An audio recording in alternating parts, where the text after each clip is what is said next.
Universalists live up to their principles of justice, equity, and compassion in human relations, or free and responsible search for truth and meaning, say nothing of trying to repair the damage that's done to their centuries-old tradition of opposing blasphemy. So I'm right at the moment where I'm talking about Unitarian Universalist ministers holding their tongue, along comes Curtis Murphy. Now, it's possible that Curtis Murphy has in fact spoken out privately, might have sent an email to, President Morales saying, hey, what's up here, what's the story, or even opposing it. At minimum, at the rock bottom minimum, Unitarian Universalist ministers should be demanding an explanation. But if they took even a few minutes or half an hour to properly look into the false, blasphemous, libel accusation against me, they'd quickly realize that it is completely ridiculous, completely false, and violates not only the second and fourth principles of Unitarian Universalism, but several others, and on top of that, just totally disregards and betrays the centuries-old tradition of opposing blasphemy laws. Like, even if I'd done something that could potentially actually be considered to be blasphemous libel, for the Unitarian Universalist Association to accuse me of blasphemous libel would still be a break with this tradition. It'd be a 180-degree turn. So anyway, Curtis, baby, you're part of the problem. Because I think, what is it that people say about silence? What is it Reverend Dr. Martin Luther King Jr. said about people who are silent?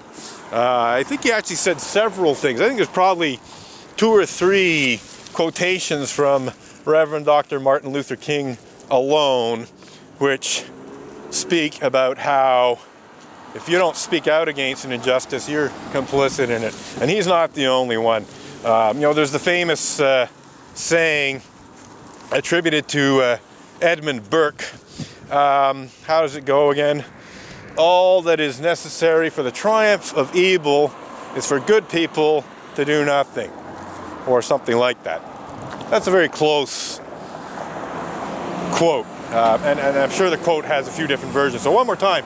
All that is required for the triumph of evil is for good people to do nothing. Well, guess what? A whole lot of so-called, if you don't mind my borrowing that term from Donald Trump, a lot of so-called good Unitarians have done absolutely nothing, or next to nothing, to speak out against the Unitarian Universalist Association's misuse of blasphemy law and legal bullying intended to hide such despicable crimes as pedophilia and rape committed by certain Unitarian Universalist ministers, and Curtis Murphy is one of them. And so is Reverend Diana Rollert. Again, it is possible, although I suspect not very likely, that Curtis Murphy and Reverend Diana Rollert did privately confront the Unitarian Universalist Association about this and demand an explanation,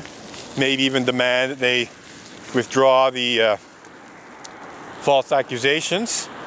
But I suspect almost certainly it has not happened. But one thing is for sure is they have not gone on public record as opposing this misuse of blasphemy law. As far as I'm concerned, if you know about this perversion of justice, I think you have a picket sign here that speaks about perversion of justice. I think it's hiding behind the unsafe sect picket sign. Let's have a look here. Let's see what it says. Oh yes, Unitarian Universalist, perversion of justice, sucks you asterisk you. So this is a perversion of justice. This is not just a delay of justice. This is not just a denial of justice, which is all too common when it comes to clergy misconduct in the Unitarian Universalist Association. The modus operandi of the Unitarian Universalist Association is to do everything it can to delay and deny justice. But this goes beyond that. This is a perversion of justice. This is an active twisting of justice. This is, there's the famous saying of Theodore Parker of the moral arc of the universe bending towards justice. Well, this is an active attempt by the Unitarian Universalist Association to bend the moral arc of the universe away from justice.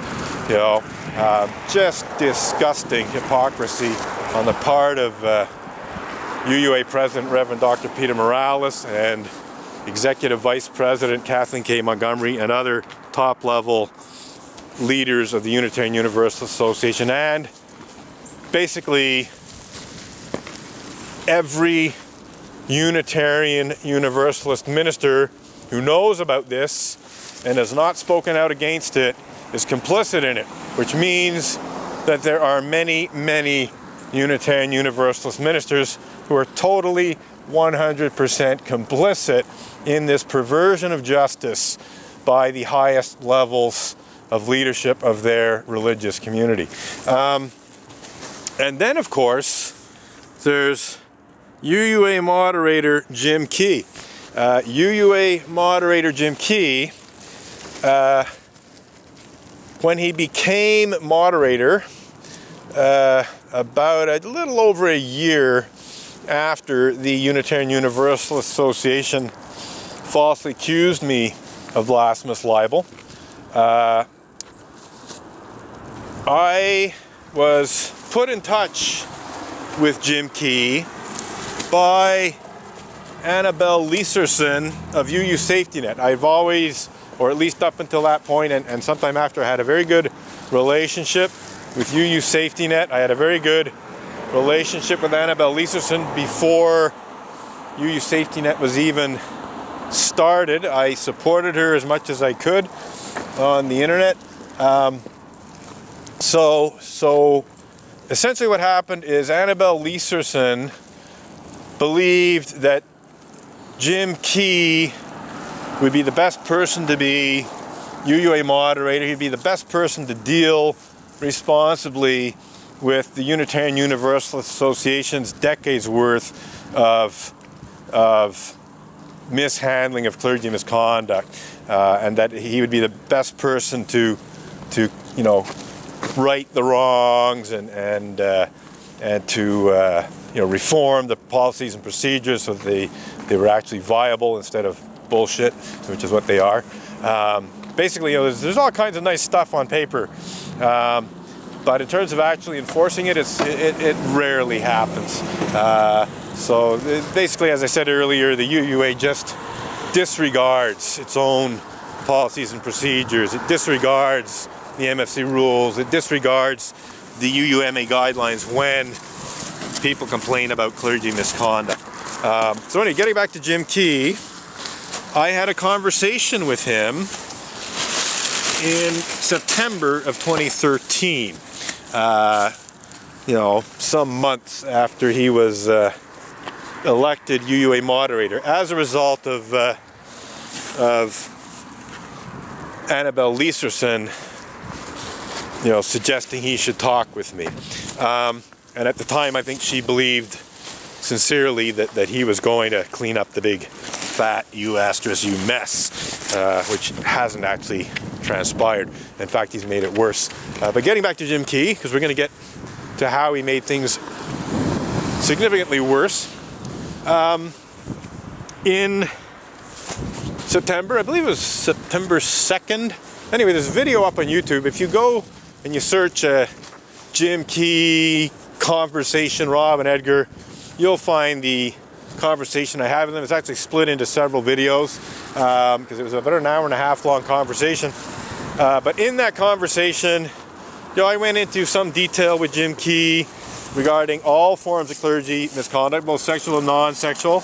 I specifically mentioned the Unitarian Universalist Association's misuse of blasphemy law to cover up and deny pedophilia and rape, because one of the reasons, in fact perhaps the main reason, why Annabelle Lieserson put us in touch with each other was so that Jim Key could responsibly clean up that mess. So in the process and in the context of speaking about clergy misconduct in general, but also more specifically speaking about the Unitarian Universalist Association's false blasphemous libel accusation against me, I told Jim Key in this phone conversation about cases where Unitarian Universalist ministers had been charged, tried, and convicted of what Stikeman Elliott, barristers and solicitors litigation lawyer, Maitre Marc-Andre Coulombe, calls such despicable crimes as pedophilia and rape. And so Jim Key knew and was in a position to know about the sexual abuse and even rape of children by Unitarian Universalist ministers based on that phone conversation alone. However, I had also sent him emails, and it's almost inconceivable that no other person in the know about clergy sexual misconduct in the Unitarian Universalist Association told Jim Key about sexual abuse and even rape of children by Unitarian Universalist ministers. So what happens in June of 2014, just under a year later from my phone conversation, just a year after being elected as moderator, Jim Key stands up in front of thousands of Unitarian Universalists, and in what was supposed to be a second UUA apology to victims of clergy sexual misconduct, Jim Key said the following words: "There were no incidents of abuse of children or elders in my investigations." This is what you call a bald-faced lie. Essentially saying, I investigated clergy sexual misconduct, and in my investigations of clergy sexual abuse, I found no evidence of any sexual abuse of children. This is complete and utter bullshit. I personally told Jim Key about children who'd been raped, about ministers who'd been convicted of rape of children. And he stands up in front of thousands of Unitarian Universalists and goes on public record as saying that, to his knowledge, no children have been abused by Unitarian Universalist ministers. This makes UUA moderator Jim Key a bald-faced liar. And on that note, we're wrapping up this protest. I think we're done for today. We had a very nice monologue and not a bad start to February and the shadow of Unitarian Universalist clergy sexual